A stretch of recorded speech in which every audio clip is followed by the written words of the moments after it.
All right. I think all the buttons have been pressed. Raul Novogratz. Yeah, those guys are complete douchebags. And the good news is they're also really bad at their jobs. Failed Goldman Sachs, gone. Failed their own hedge funds, gone. You know how you know? Anybody that left managing a hedge fund getting paid $200, $300 million a year, if they left to go to Canada and run up a fund, or to go to some non-extradition island like Grand Canary and have a video service, they failed. They failed. Don't listen to them. There's a lot of these dudes that they roll out that know nothing about nothing. But either they have an accent or they wear those blue glasses, Tony Stark glasses. Wearing Tony Stark glasses doesn't make you Tony Stark. And another thing, Novo, dummy, like Tony Stark is not Tony Stark. Everybody saw Endgame. He is no more. Anyway, hello. Good morning. Good morning. Good morning. Hello. Hello. Hello to everyone. All right. That's what we got. All right. So we got some AI news that's pretty cool. We'll talk about that. The first AI robot officially entering the workforce. What? Adobe Firefly is available. They kind of pushed up the release on that. Yeah, I know. Black turtleneck also. Stay away.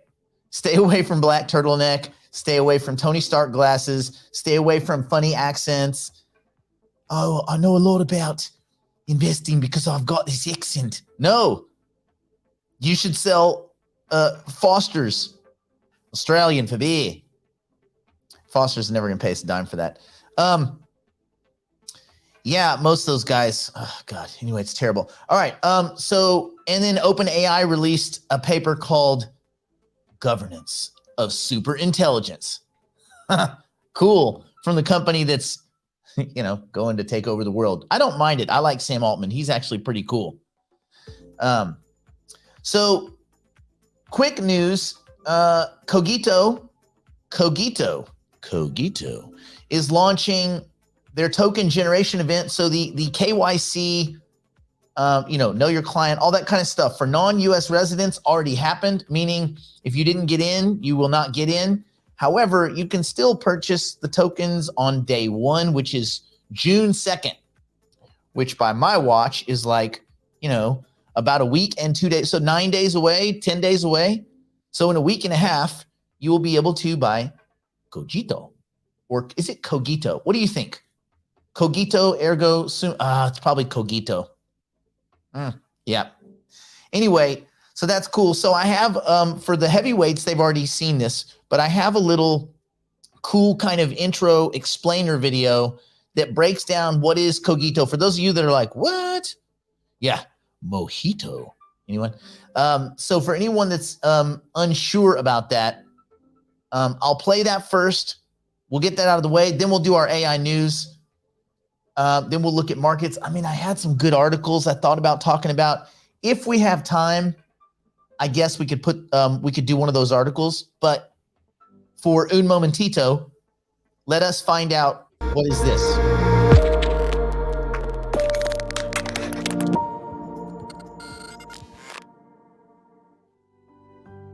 Introducing the Cogito protocol, low to medium risk tracer coins for the volatile cryptocurrency market. There are numerous high-risk assets among cryptocurrencies that are inseparably linked to one another. Stablecoins are an alternative investment when compared to ever-fluctuating altcoins. While stablecoins are considered a safer investment, they often lack appropriate defense mechanisms against depegging or are pegged to volatile financial assets. Cogito protocol is solving this imbalance with a new concept of tracer coins. This novel asset class focuses on tracking indices that demonstrate a stable, upward trend. What if we had a way to track environmental changes using data from the most reliable sources? By gathering information about CO2 emissions, renewable power capacity, air pollution, and other indicators, we can create an index. In our case, a green index. After thorough research and analysis, we can expect a steady increase in its value by 1 to 2% a year, making it a low-risk asset. The Cogito protocol creates tracer coins that are pegged to non-financial indices. That way we address cryptocurrency's correlation problem. We can peg to various risk-adjusted indices with different, possibly higher returns. But the more pressing question is how we can guarantee the peg. When a user purchases one of our tracer coins, the funds are used in treasury management. A portion of it is allocated to liquid reserves to keep the peg safe. We invest in lower risk assets, such as renowned stablecoins, balancing the portfolio with the goal of keeping liquid reserves relatively small but stable. If someone wants to redeem the coin, they can get their funds back. The remaining collateral is reinvested in various assets with diversified maturities and risks. With these complex trading mechanisms, there are numerous variables to consider. What is the anticipated future redemption demand? What is the best risk distribution given the available collateral? Can we afford to take more risks given our current collateral status? Diversification of our investments is the key, but how do we keep alert on all of them? Cogito protocol will rely heavily on artificial intelligence to mitigate operating risks. We will utilize SingularityNet's AI capacity to scan through the data on the blockchain continuously. That way, we will be among the first to detect changes in demand or supply for our tracer coins, reacting accordingly. We are pioneering AI-based measures that ensure reliability behind the capital adequacy ratio. Artificial intelligence can monitor the performance and stability of our investments in real time.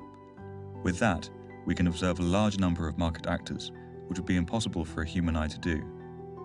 With artificial intelligence and blockchain technology, we are on our pathway to revolutionizing payments in the cryptocurrency market.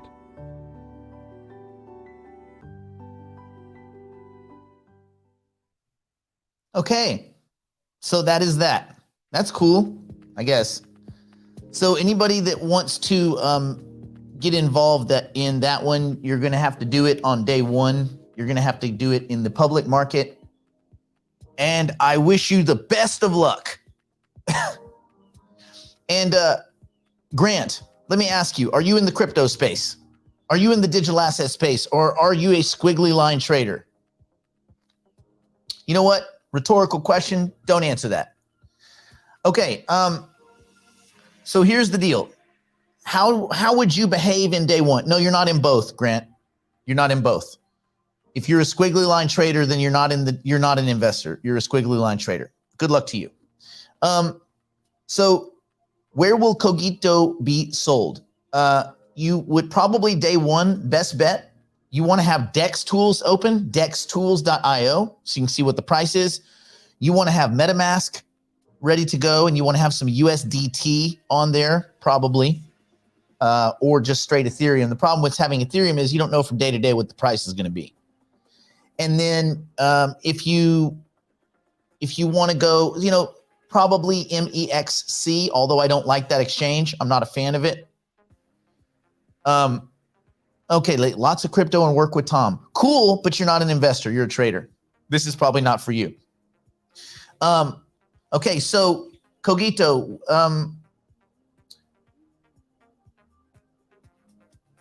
swapping into it on day one through MetaMask is not the play.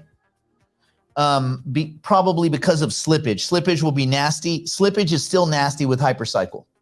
Like, it's still hard to get good deals with hypercycle. Some people have been successful with MEXC.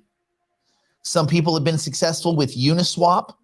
I would say Uniswap is probably your best bet. You're not going to get a lot of these tokens because there's not a lot of these tokens. Even the people that did KYC, the people that jumped all the hoops, the non-US residents, they're not getting much. The allocations are very tiny, as you probably know. So they'll do this kind of allocation where they'll divide up all the people that did KYC, and they'll say you can all buy, $1,000 worth or something like that. And then they'll take everyone else. Grant, if you're already a multimillionaire, then you don't need anything that I'm telling you because you've got it all figured out. I'm not being disrespectful. I'm being honest. And if that bothers you, you're too emotional. And if you're too emotional, then you shouldn't be trading or investing. Hashtag life advice. Put your big boy pants on, bro. Come on, man. God, all you people get emotional. Stop. You're insulting my insulting what? It's trading. currency units from a fake government, for currency units for built on electrons. You guys got to grow up, man. People need a case of act right up in here. Everybody needs to calm down. Why is anyone emotional about anything that has to do with money? Money is a construct, a fake, silly construct based on taxing power and the ability to summon warships and jackbooted thugs. Thanks for the humility, Grant. Now that you've given me some humility, my day is going to be better. I'm going to do good. Oh, God, good luck to you, buddy. If you are a multimillionaire, you're going to squander it. So listen, playing these tokens on day one's tricky, man. It's very tricky. And I just urge you in the same way that I urged you with hypercycle. I don't think you should do it. What I think you should do is, let's say you want to own some Cogito because you do believe in it. If you believe in it, cool. If you don't, just move on down the road. I get a lot of emails like, hey, how do I flip it on day one? Well, the answer is you don't. If you didn't get an early allocation because you're a seed investor or you know somebody, I mean, whatever. Oh, and full disclosure, I do have tokens, day one tokens. A small handful of us got them. But we paid a lot of money when we weren't sure if this token would ever launch. And that's the risk we took. So the risk you take as a day one buyer is that the price is going to be all wonky. So what I think you should do is don't. Stay away from it on day one. Decide how much currency units you're willing to invest in it if you believe it's an investment. If you think it's a trade, do whatever the hell you want. But if you think it's an investment, this idea of these tracer coins, these tracer assets, which I'm still a little fuzzy on, the way to do it would be take set amount of currency units that you're willing to use to purchase it, spread it out over a week and a half or 2 weeks. And you're going to get a much better price, right? So let's look at the example of Hypercycle. Hypercycle launched at, well, technically 10 cents, but then it banged up to $1.81. I mean, all in the early moments. Then it came back down to like 26 cents and it came back up to 40 cents and it wobbled around, and it's been wobbling between, I mean, even in the last 24 hours, it's been as low as 28 and as high as 35 cents, 34 and change cents. So it's wobbling around 30 cents. So if you had waited just a week, you got a much better price. Now on the other side of it, you could have taken the tokens that you bought, Hypercycle tokens, parked them in the unbonded staking here at, I'll show you, here at Singularity DAO, and you're still getting pretty sweet rewards. So let's go to, this is SingularityDAO.ai. And this is just the way I like to look at them. And there you go. Look at that. On the BNB chain, which I'm not a big fan of, but it's paying almost 44% and right at 40% on the Ethereum chain. They're paying you to wait, which is pretty cool. Now, will this start to dwindle down lower and lower and lower till it gets somewhere around 4%? Yes. Yes, of course. These rates that they're paying, it's not staking. What they're paying you to, it's marketing. This is marketing. They're saying, hey, look, bro, park your tokens over here and get more tokens, bro. And you're like, okay, bro. So that's what you do. Great. Everybody wins. Now, eventually, tilling is going to roll out where you'll allocate your Hypercycle tokens, this project specifically, into tilling pools where you will help perpetuate AI to AI transactions, business to business, AI to AI transactions. But they're building that out. Remember, this is actually, today is week 2 plus 1 day of this token even existing. So if you took the time, you did good. Your dollar cost average price is better. And now you're getting, 30, 40. Heck, if you're getting anything above 6%, you're winning. So I'd say that's pretty cool. Anyway, that's all I have to say about that. Let's do some AI. There's some pretty cool AI news. So let me talk about this because it's kind of neat. So I think we all remember that Tesla. So, okay. Elon told everyone, I left OpenAI because of a bunch of ideological problems. Okay, that was a big fat lie. That's not why he left. He left because he thought he basically had a measuring contest where he told the people at OpenAI, I think we can reach general intelligence quicker than you can. Meaning, like, Elon thought they at Tesla could do a better job of getting from AI, narrow AI, to artificial general intelligence, generally intelligent systems, right? Faster because of what we do at Tesla, because of our coding, our programming, okay. So the guy at OpenAI was like, cool, later, bro. Sam was like, bye. So they go. Well, OpenAI comes out, as you know, earlier they've had these GPT systems for a while, these large language models, but they really caught like in the public. So everybody onboarded. They had the biggest onboarding experience in human history. And Elon was a little embarrassed about that. So he came out and said, oh, no, this is bullcrap. And they were like, nope, tell the truth, bro, which he doesn't often do. So anyway, he had to tell the truth. Remember that last time Will Smith worked? Anyway, it was the movie about concussions in football. Great. Concussive. Okay, whatever. Anyway, so now in a real one-up, this is the biggest one-up. This is an in-your-face one-up. Not only has OpenAI beat, as far as language models, as far as this kind of slow path, we don't know who will get to AGI first. I hope it's the team from SingularityNet, but certainly what they're doing at OpenAI has more wide scope than whatever nonsense Elon was talking about with Truth GPT. He was wrong. They blew it. Sorry. I don't know what to tell you, Elon. You are not at this thing better than OpenAI. Well, then Elon's like, well, I have a robot. My robot is Optimus. It's going to be awesome. It's going to be the first public, and I'm going to buy one, full disclosure. I'm probably going to buy one of all these things just because they're so badass. Have them all. Anyway, OpenAI's beat them to the punch with that too. So the one thing that Elon's been promising forever, my new robot, Optimus, I'll show all of you. They one-upped him there as well. I mean, this is a one-up-a-palooza. Anyway, the first AI robot officially entered the workforce. So, I mean, you would have thought this is one that Elon would nail because they've had the robot for a long time. Anyway, robot startup 1X, backed by OpenAI, just outpaced Elon Musk's Tesla, winning the race to deploy the first humanoid robot in a professional environment.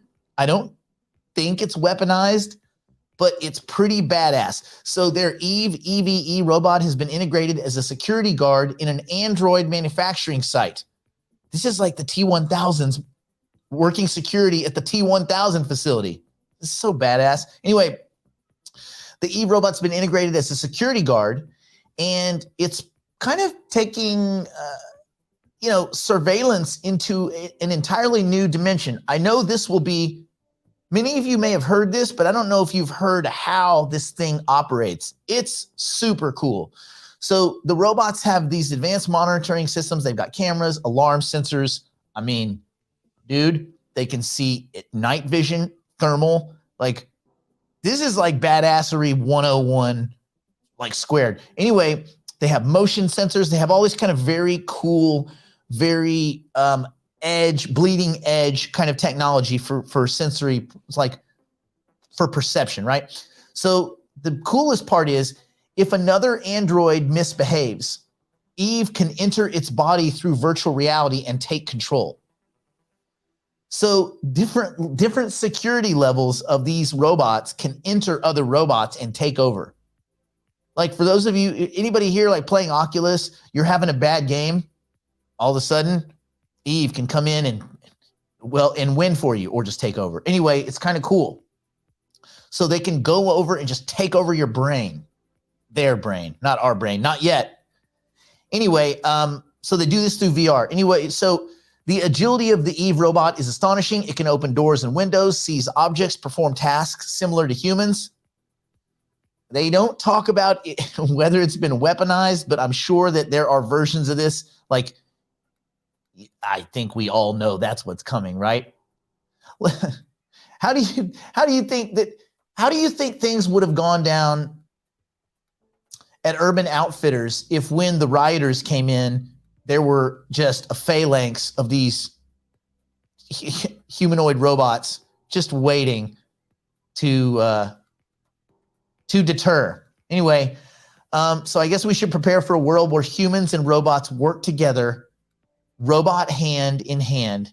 Well, it would be brain in brain. I don't know. Anyway, it's pretty cool. So once again, Tesla's been, so I don't know what, God, I'm sure they had to scrap all of their plans. I'm sure they had this whole production ready to be like, the first robot enters the workforce, Optimus. And they're like, crap, we're going to have to change the video. Screw, now we're going to have to change. So I don't know. Well, listen, security guards don't have to act in a bad way, Dubai, as long as people don't act up. But listen, I'm going to get, man, it's going to be awesome. I'm going to have a robot to play with Kitty. I'm going to have a robot to do chores. And I'm going to have a robot to guard the other robots. And if either of the two other robots get out of line, guard robot's going to get in their brain box and mix it up. Okay, an AI tool that reads stock articles for you. Well, you guys know about Summarize. Matter of fact, if you use Brave browser, you know it has an automatic summary function now, an AI summary function. So if you're using Brave browser, it's using AI to summarize. But you want something that's a little bit more participatory. Anyway, the Yellow Brick Road, like Yellow Brick Road, not the place, but like a company, built an AI tool that reads and summarizes hundreds of stock articles every single day. And then it just sends you like a little email. I'm not going to give you a link, but I would just Google Yellow Brick Road AI. Cool? I know how these emails are always loaded. Anyway, I like the links. Anyway, they get articles from free and paid resources, and then they go through and they summarize them. They look at investor letters, research reports, blogs, newsletters, forums like Seeking Alpha, Motley Fool, etc. And they basically distill it down to, because that's what you're trying to do, right? Sentiment analysis among other people that may be investing. So this is that. So that's kind of badass. Anyway, that's if you want to look at it, just Google Yellow Brick Road AI, and then it's like a thing. You sign up for it, and they send you an email. Cool. Now, I guess the final, well, there's two things. Adobe Firefly is available now for everyone. So there was a really popular AI image generator, and people were just using it in beta, which is Adobe Firefly, and it's now available for everyone to try out, which is kind of cool. So Adobe, you think, well, Adobe Photoshop. Yeah, cool. Firefly is, for those that have been betaing it, it's really cool. Now, a lot of people have messed with Midjourney, which is great. A lot of people have messed with Stable Diffusion and some of the other stuff that like the plugins and stuff for ChatGPT, which, by the way, for those of you that are not using, if you have an Apple device, you can just download for free ChatGPT on your phone. It's like you can have it as an app. I pretty much don't Google anything anymore because I just get one. I can just go to ChatGPT and talk about it, and it will give me every possible answer. And I did the $20 a month thing where I can use GPT 3.5 or GPT 4, which is super dope. Anyway, so Adobe Firefly, which had been in beta, which is a kind of a competitive model to Stable Diffusion, some of these other things, and they're all kind of leveraging each other, right? But anyway, it's a text-to-image tool that it's a little bit less quality than Midjourney, but they make up for it with a really nice user interface. It's super, super easy to use. It has a range of different like editing features. They do generative refilling. They do 3D to image conversions, image extensions. Is this going to mean that a bunch of designers are going to get fired? No, but the designing tasks are going to change, and there's probably, well, okay, let me walk that back. Yes, senior designers, things like that, editors, but basically what it means is you don't have to have any design skill. If you have a decent eye, you are now a designer. And I think that's valuable because I can't draw anything. Like if I draw a stick figure, there'll be legs and arms missing. So bad. However, I put together some badassery with these things. So as long as you have ideas and imagination, and you can just say it, you don't even have to type it. You can just say it. I think this really opens up for a lot of people that maybe don't have the dexterity, the tools, the physical like skill of drawing and designing. But if you're a beginner designer or you have cool ideas, you can now unlock those ideas in a very robust way. So I think that's really, really cool. And for those of you that have neat ideas and you never thought yourself as an artist or a designer, guess what? You're now an artist or a designer, which is super cool. And everybody's going to wear all hats. And this is, I think, one of the things that people are maybe slow to pick up on is if you can put your ideas into any kind of question, then you're going to be able to let those things flourish.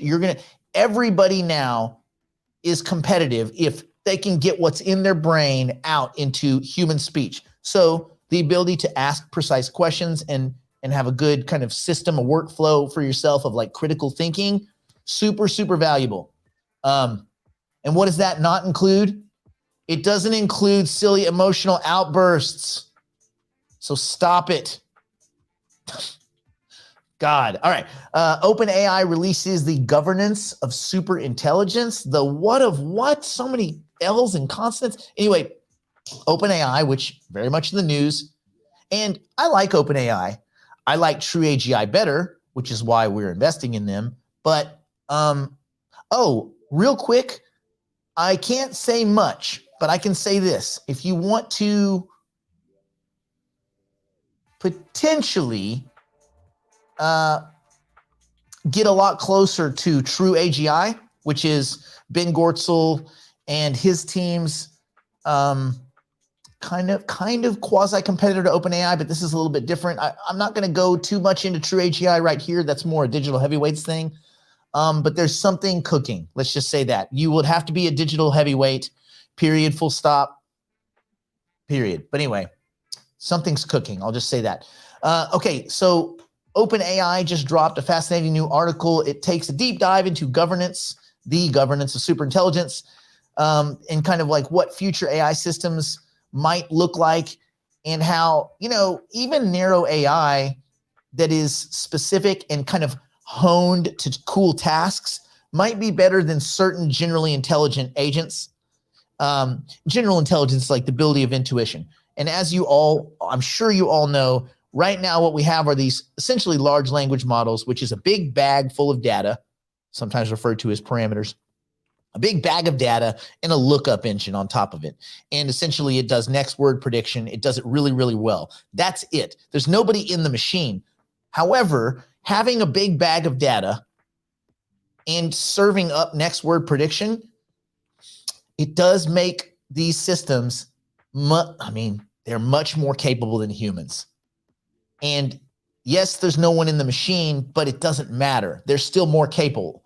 And if you're an employer, you're going to go where capability lies. You're going to go like, what gets me the best return? And if you're an employer, like a corporation, how do I maximize shareholder value?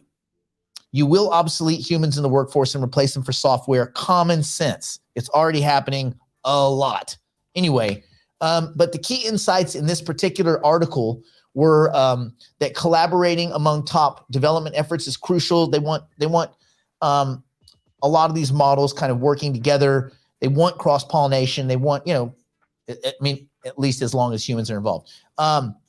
They do want some international, or they believe there should be international oversight. The idea of some international authority, like the, I don't know, the artificial intelligence agency of the world, or like whatever, who the next like creepy Bond villains are going to be, like petting like a hairless cat while they tell us what AI is about to do or not do. Anyway, so that's important. Some agency that gets into a lot of politicking. That's kind of tricky.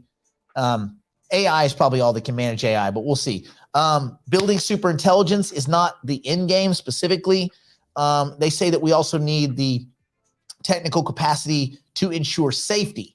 Well, building super intelligence, it may not be the end focus. It's definitely the end result. Humans can invent a lot of things, but digital super intelligence is the last one. And at that point, we're on the sidelines.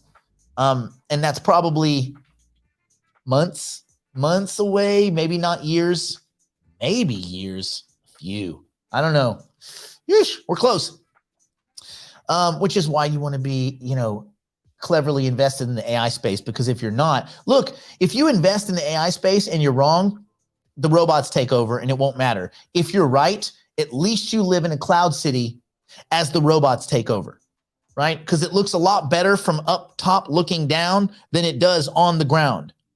Have anybody seen the Terminator? All right. Anyway, public involvement. Governance of high-powered AI systems should have substantial public oversight.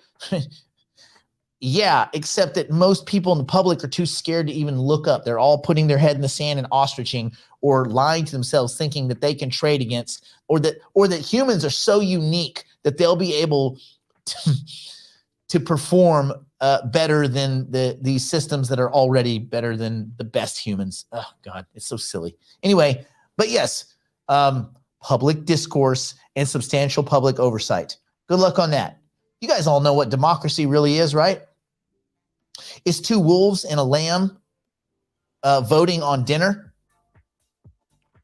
Anyway, and irreversible progress.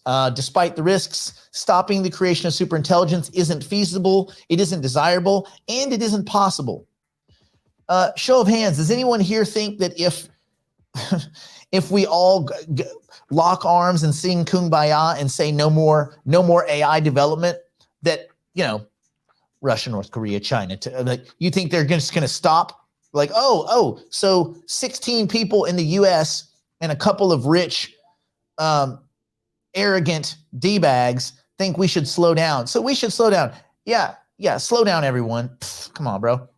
Anyway, so the future of AI and finance and where it all dovetails is risky. It is challenging, but it is very promising, and there is a lot of currency units to be made.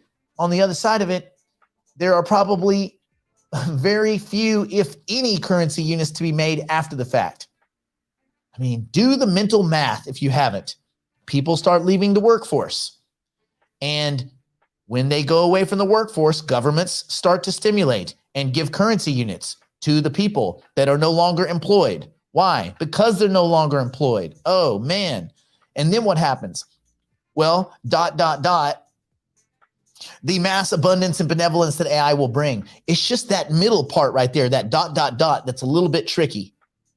So if you are not invested to benefit from AI as it transitions to AGI or synthetic or digital superintelligence, then you're not going to just lose. You're not just going to be out-traded, trading stupid at this point. You're trading, I'll say it, you're a damn fool if you think you're going to out-trade these systems. You're an absolute imbecile. Now, if you, and again, investing in AI is not a guarantee either, because no one knows how this is going to go. No one's got a crystal ball, but I think your best chance is investing in AI as we transition to AGI. So just, good luck, everyone. And so if you believe that the world is more AI than less, if you think tomorrow there's going to be more than less, which is, seems like that's the case, then who do you want to usher in AI? AGI, generally intelligent, digital superintelligence, synthetic intelligence. Who do you want to win? Do you want Ben Gortzel and his team that have been pushing for kinder, benevolent, beneficial AGI to kind of help mankind move forward to solve hunger and disease and death? Or do you want the D-bags that work at DARPA that specialize in missile telemetry? Do you want their version of AGI to be ushered in? Because it's a zero-sum game at that point. It might be zero-sum anyway. We might still arrive at T1000s, but I'm guessing that the timeline and the path look a lot different if we go the kind, benevolent, beneficial route. That's right. How about a nice game of chess? Man, war games, so great. Anyway, cool. We didn't get to the articles. We didn't need to. What's going on in markets? Nothing. Quiet as hell. Why? Because there are bigger macro things at play. Just focus on the macro for right now. It's also a great time to be doing investing. It's a terrible time to be trading. You're a damn fool if you're trading. But if you're investing, meaning you're looking out into the future, how does the world look 18 to 36 months out? And that's the way that you're trying to manage your currency units. I think you're going to do really, really well.